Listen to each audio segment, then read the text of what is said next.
thank you for sitting down with us. We're in a new spot. This is my first time coming to the Pennant. Have you been here before? Yeah, I have been here before. I love this place. I'm really glad that it's brought some vibrancy to downtown and people to downtown. So I'm glad. So I see the bowling balls. I hear you like sports. I do. How often do you golf? As not very often these days. When in my other life, I would golf probably a couple of times a week. When I wasn't in session. And another sport is tennis or baseball? I played tennis a lot, and for a long time. I started playing tennis when I was a kid.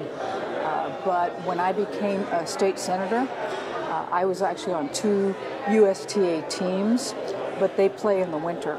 And that's when I'm busy, so I had to give up tennis. I substituted golf. You were on 2 USTA teams? Yeah. How long were you doing that? They rank you by your skill level. I was years. I don't remember how long, but yeah, I used to play on. Played mostly singles, which a lot of women prefer, particularly. After their 30s or so, they prefer doubles, but I never did. I really preferred singles. So in the U.S. Open, what did you think about the Serena Williams thing?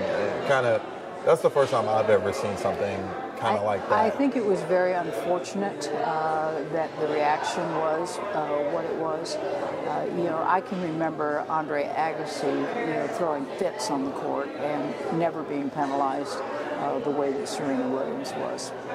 So transitioning to politics, you're in a tight race with Chris Kobach, and then you have an independent person. Do you think Greg Orman can siphon voters that would be your type of voters? Do you think that could hurt you? I think there are 2 schools of thought on that. Some may, but some Chris.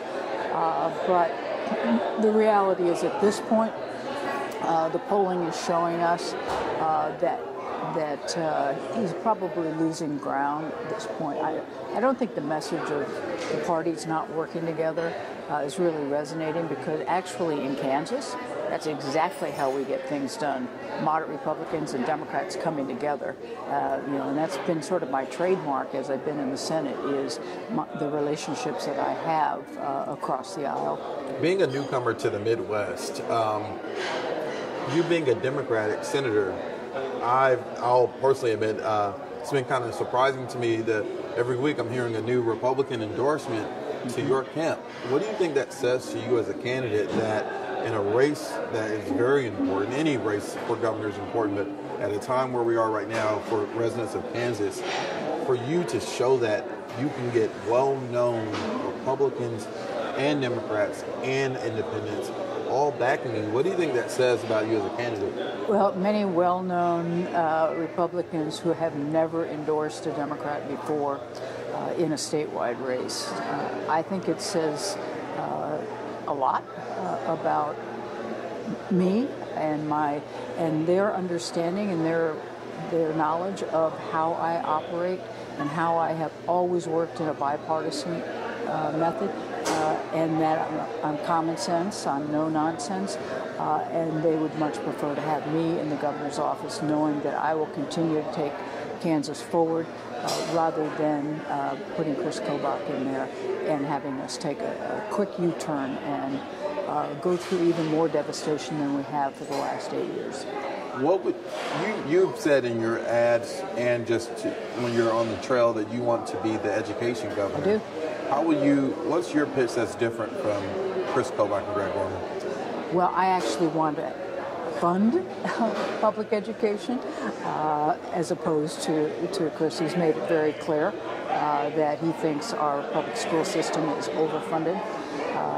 I also think that I value public education, from early childhood right through our higher education system.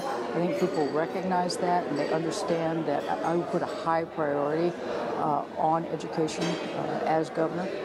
Particularly, I'm looking to expand our early childhood offerings as we go forward, because I think that's the best investment we can make with education dollars, is to get those kids ready to go into our public school system and succeed. Plus, we'll save money. Those kids will end up not needing special education.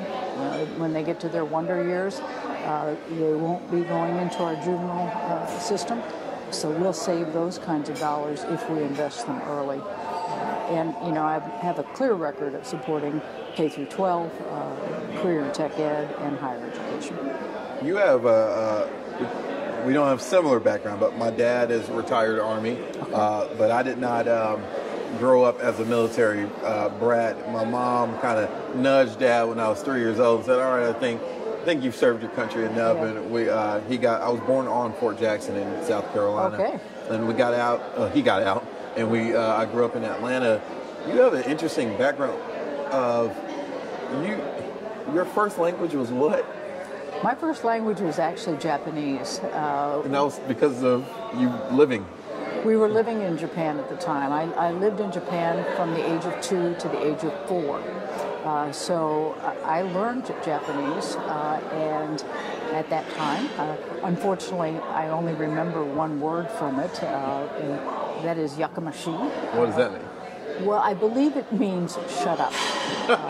And I think How often do you use that in the Senate? Not as often as I'd like. But I have an older brother and an older sister, and I think I heard that sort of all day long. So I remember that one word. But we moved back to the States.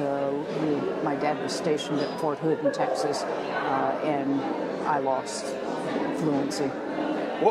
What role, if any, does having that type of diverse background and kind of coming from a military family that you see helping you now as a leader of people and trying to run for governor of Kansas? Well, I lived in a household, that was devoted to public service. So I think that's probably what's influenced my decision along the way to get involved as a public servant. But maybe even more, moving as much as I did, growing up among a very diverse population, military schools were very integrated and very diverse because all the kids, regardless of who their parents were, went right. to the very same school. So I think that's given me an ability to understand, to recognize and value differences, and a willingness to listen to others and incorporate their concerns, their issues, their opinions into my ultimate decision making. I know this sounds like an easy question, but what separates you from the rest of the field in this race for governor? What do you think is maybe that one or two things that says this is clearly why you need to vote for Laura Kelly and not anyone else? Well, I think because of the 8 years that we've just gone through, where we've really seen our state decimated. We've got ourselves on the road to recovery by reversing the Brownback tax experiment. But we need to stay that course, and I think Kansans are looking for somebody just like me, somebody who's strong, but who's experienced and who has the relationships to get into the office on day one and continue to solve the problems facing our state. If I could ask, what's one thing that maybe someone wouldn't know about Senator Kelly? I mean, we said the golf and the tennis. Yeah, the golf and the tennis. Well, probably, it was never my lifelong dream to be governor of the state of Kansas. It was always my lifelong dream to replace Mickey Mantle in center field for the New York Yankees. Really? Yeah. My parents are both native New Yorkers. My dad was a rabid Yankee fan. And so I spent a lot of time watching or at games. So you didn't like that game last night?